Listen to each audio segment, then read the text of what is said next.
जय भीम, जय संविधान। मी भदंत महानाम आज संग्रामपूर येथे सर्व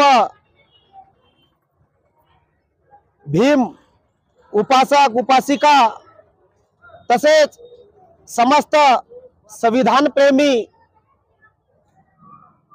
यांनी आज 13 डिसेंबरला संग्रामपूर तालुक्यामध्ये सार्वजनिक बंदचं आवाहन केलेलं होतं आणि त्याला या संग्रामपुरातील सर्व जनतेने शांततेने त्याला प्रतिसाद दिलेला आहे।